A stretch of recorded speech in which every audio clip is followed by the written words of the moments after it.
The power glove for your NES. Now you and the games are one.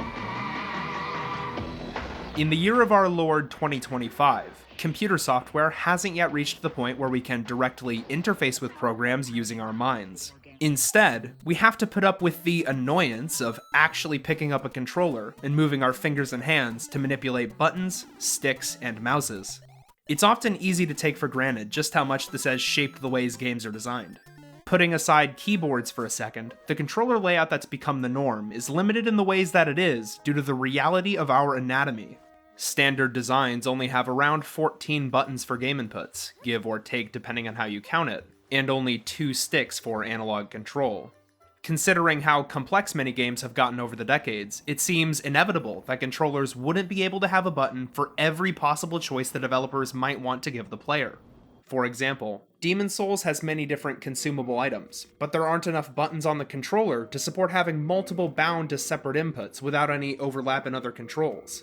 Instead, the player has to use a single button to scroll through a short list of them, and use their inventory system to select which ones they'd like to equip at any given time. Inventory systems are an interesting quirk in the history of games development. At this point, they've been around for a very long time now, but in many ways they've changed little since their emergence. Nevertheless, they remain a fundamental part of many video games, with different implementations working to solve a variety of design problems. While it can be argued that they're often implemented out of the necessity of input limitations and the limits of human ability to internalize information, they can be much more when executed effectively.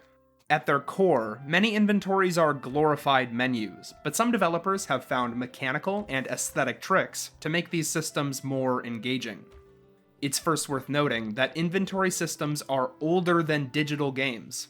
In particular, many classic tabletop role-playing games were the first to bring these sorts of systems into the public eye. Inventory management is extremely important in many, and that lineage can be traced into the era of computer games. Many of the first video games that feature a robust inventory system are adventure games and RPGs created as far back as the Apple II, and the reason for that is because the games that inspired them had players write down what their characters were carrying. As crude as they were, these systems in games such as Ultima would form the basis of inventory in digital games. Over time, these systems have spread to more genres than ever, breaking out of their RPG origins and becoming a standard inclusion for all different sorts of concepts. Despite the wide variety of games that now feature inventories, most do so for a very mundane reason. Visual inventories allow an overwhelming amount of information to be displayed in an easily consumable way. In any given CRPG, for example, there's no way for the game to display the myriad items a player could collect without an in-depth inventory. This is banal, boring, and obvious. What I really want to focus on are the other purposes of inventories that are a bit more subtle, including digging into specific examples, which is what the rest of this video is about. In order to see what an inventory may be useful for, we have to look at what sorts of games they're used in. Inventory systems may not be a new invention, but they have gotten increasingly familiar over the near 50-year commercial history of computer games. Ever since the advent of 3D games, in particular, inventory systems of all kinds have become more and more common, in all different sorts of games. While 2D titles did, and of course continue to, have inventories, the prevalence of these mechanics increases when looking specifically at 3D games. It seems the reason for this is quite simply due to the complexity and controller problems outlined earlier. 3D designs invite higher complexity from the designers due to their increased possibility space, and as such they often feature more in-depth controls, forcing other features to become menu options instead. However, this sort of factual, structure-focused analysis misses a key reason why inventory systems can be compelling to players. They mirror the reality of storing items in the real world. In an objective sense, an inventory is a kind of menu, but it's telling that many games structure their inventories such that a player is more likely to consider these menus an extension of the more involved gameplay. After all, it's not like Dungeons & Dragons included character inventories out of a necessity of design. Role-playing games could be designed with more stripped-down gameplay, but inventories add a certain flavor to the experience that brings the player into the game world, aligning them with their character in an irreplaceable way. Inventory systems can be inherently immersive in the same way controlling a character can be.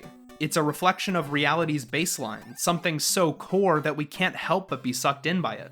It seems then that even if a game were to have enough buttons on the controller to represent every possible action the player could take, using an inventory for some of them may be desirable, if the conditions are right.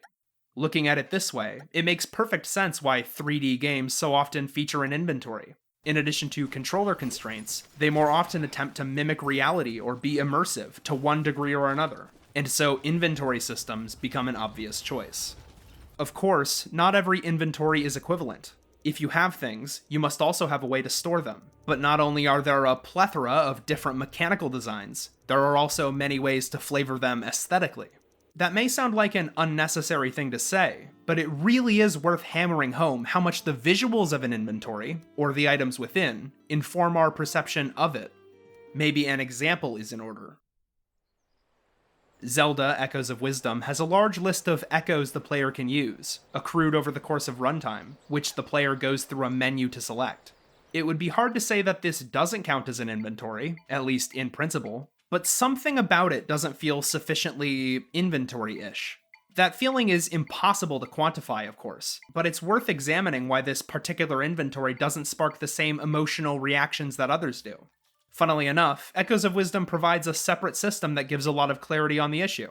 In addition to echoes, the player can acquire other tools, like smoothies or clothing, that are stored in a more standard menu. While playing for the first time, I felt some spatially oriented part of my mind snap into focus when I acquired these objects. Something about their in-game materialism, as compared to the ephemeral nature of the echoes, made them feel more palpable in a sense. I'd suspect that many other players feel the same way about similar mechanics, even if we aren't able to really put the feeling into adequate words. I think this feeling ultimately stems from the implication that the item we just received has some amount of physicality to it, which in turn makes the system feel more inventory-like than it may have seemed otherwise. After all, inventory systems are often mimicking the real-life problem of limited storage space. Real things take up real space, so any digital thing ought to take up some amount of digital space if we're to take it seriously. Many inventory systems have an implied physicality to them for this very reason. Your inventory and storage in Minecraft don't have infinite space because your items feel more legitimate without it. If you could put any number of items in one chest, they would be more mechanically useful, but thematically inferior. In Gloomwood, you're not just moving items around in an undefined hammer space, you're managing the room in your very apparent and real briefcase. Games like these also have a very important difference from other inventories, in that they introduce an additional mechanic on top: management. It seems inevitable, due to the limited nature of controllers and players, that inventory systems would develop to allow players to more easily manage their items. However, many games with an inventory go a step further. They introduce limitations on the player's inventory such that it becomes a fully fledged gameplay mechanic with a certain amount of necessary manipulation. Just as inventory systems as a whole have become more common with time, inventory management has picked up a lot of steam since the introduction of 3D games. Something about limiting the player's inventory makes the experience more engaging for players, and developers have seized on this and started integrating them into their games all over the place. In other words, inventory management systems are a successful trope. They have evolutionarily replicated themselves to become an ever-present part of gaming as a whole. Even a game as simple as Tetris succumbed to the pressure of inventory management. While inventory systems often emerge for some of the more basal reasons talked about earlier, management develops specifically out of a desire to have the system be more tactile. This makes sense intuitively. The more complex a game is, the more likely it is to be attempting to mirror some degree of reality, to be more lifelike or tangible. That's one of the reasons I'd propose as to why inventory systems have been so successful. They add a satisfying coating of verisimilitude, one that we can relate to. This ties in closely with the spatial aspect of items mentioned previously. Actually managing those items increases this feeling of reality immensely. Juggling around items to carry is strenuous and inconvenient. Two aspects of design that tend to point to tactility. Inventory management inherently makes the items being managed feel weightier and more real, and as such, we begin to value our collection of items more than if we didn't have to manage them. The aesthetic component of an inventory can increase this feeling. Gloomwood's briefcase uses an intuitive grid system to harshly restrict available space, while also presenting it as a bona fide part of the world. Because it, and the items within, are shown as physical props your character has to interact with, rather than meta information added on through a menu, the player has to take this system more seriously on a subconscious level. A game like Death Stranding is this idea turned up to 11. At its core, its gameplay is about pathfinding and optimization. Missions are arduous treks through often uncharted territory, and the player is narratively and thematically expected to be as efficient with their deliveries as possible, which means loading up as much cargo as you can manage. Notably, nearly every item your character is given is visually displayed somewhere on Sam's body. In the vast majority of other games, items tucked away vanish into a pocket dimension to be pulled out later from the ether at a moment's notice. Not only is this by far the easiest way to implement this sort of thing visually, there's no need to risk the player questioning how their avatar is carrying all that junk you've been picking up if you just don't show it. Out of sight, out of mind, after all. I'm not going to claim that these games are doing anything wrong. This sort of trope is a perfectly great tool that doesn't unsuspend disbelief or ruin internal consistency for anyone. At the same time, though, there's something to the idea that simply displaying the things your character is carrying in a direct and intuitive way causes those items to feel far more real. This sense of weight is of extreme importance to a game like Death Stranding, where experiencing the game in Sam's shoes is paramount to how it works. Because it places such a focus on the moment-to-moment process of traversing difficult terrain, any way it can cause that process to be more immersive is appreciated. To that end, how much you're carrying plays a large role in how well you maintain your balance, and giving a clear visual indication of what you're carrying grounds that mechanic in the game world. This whole thing no doubt caused a lot of developmental headaches to get just right, but that extra effort is appreciated for the ways it benefits Death Stranding's physicality. Clearly, a sense of forward momentum is important to many games though, which should always be on the developers' minds when deciding to implement a fully menu-based inventory. Light and smooth inventories are a good choice when the game in question is focused on momentum, but oftentimes these systems don't get the credit they deserve. They often hide in plain sight, and as such are only really noticeable when they fail spectacularly at making the process of using them seamless, such as in Echoes of Wisdom. There are plenty of games with simple, streamlined inventories that strike a balance between fast and functional, and plenty more that rightly decide to forego an inventory screen entirely. Despite my talk of how useful these systems can be, inventories have their drawbacks. Many inventories, whether well designed or not, cause a momentary deviation away from the main bulk of a game's design. In a literal sense, messing around with the inventory is gameplay, but most people don't conceptualize it as such because it's somewhat removed from the meat and potatoes of most games. When a developer includes an inventory system in their game, they're essentially promising the player that the time they'll spend using it will be rewarded by an increase in the quality of the gameplay.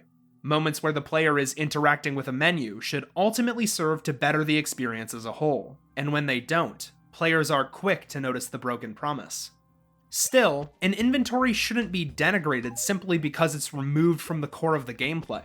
Players are often willing to tolerate a shocking level of diversion if it improves the whole experience, and perhaps counterintuitively, sometimes having the player take a short break from the main gameplay helps a game maintain interest in that gameplay. Game design is about the forest, not the biggest trees at its center. Many, though, exist for some of the mundane reasons outlined earlier. If the games they're included in were simpler, or if the player's interaction with the game was facilitated through a system more immediate than a controller, they probably wouldn't need to be included.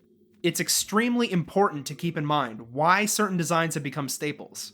In the case of large volume, menu-based inventories, they largely exist simply because of the limits of the digital gaming medium. This is key, because it means that if how games are constructed was to change drastically, any system tied to the old landscape might be out of a job. If the day ever does come where we all plug directly into our favorite video games, menu-based inventories would almost certainly see a large downtick in implementation.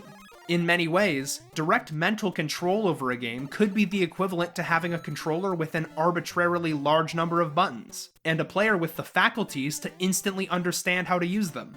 If any action could be performed with a mere flick of the mind, then not only will many of the execution barriers present in current titles vanish, but an infinite inventory could end up being just an arbitrary layer between the player and their actions. Of course, there would be exceptions, but a mental system freed from a lot of the messiness our physicality induces in games would also reveal many current titles to be very clunky.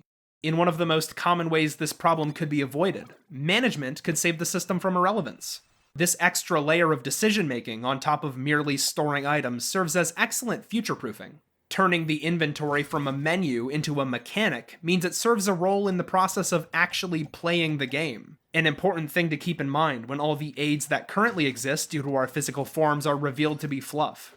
Keep in mind, I'm not exactly peachy on all the ways this shift could affect games going forward. Execution barriers that are made interesting by the imperfect nature of current control schemes, like motion inputs in fighting games, are likely to disappear quickly, which is a shame as I tend to really enjoy these sorts of limits. Regardless, whether or not you see this potential future as the one that's going to come, it's still worthwhile to think about how current designs will play when tomorrow's here, and how fleeting current bastions of design really are. Inventories are a good place to start the discussion, because their existence is often owed to the imperfect nature of communication between the player and the game. Change the landscape of gaming enough, and nearly any mechanic could be snuffed out in the blink of an eye. Regardless of what the future holds, though, we live in the now, and right now, inventories are a staple. A lot of the talk in this video was about how inventories are useful, and for good reason. Even considering so many have their roots in a very ordinary, necessary part of designing a game, many help push a sort of immersive engagement that wouldn't be possible without their inclusion. This isn't to say that every game would be more engaging with inventory, obviously. Pac-Man wouldn't be a better game if you could pick up and use the power pellets at your leisure. In that way, inventories can sometimes remove a sense of immediacy from a title, where part of a game's otherwise snappy gameplay is relegated to a side system. Simplicity isn't the end-all be-all of game design, though, as much as some would have you believe that. The humble inventory is a workhorse design, and often goes unappreciated while helping immensely to improve a game's character and immersion, no matter how complex they may be. It's important to honor the everyday mechanics that are often unnoticed. This video is a tribute to one pillar that I hope sticks around for a long time.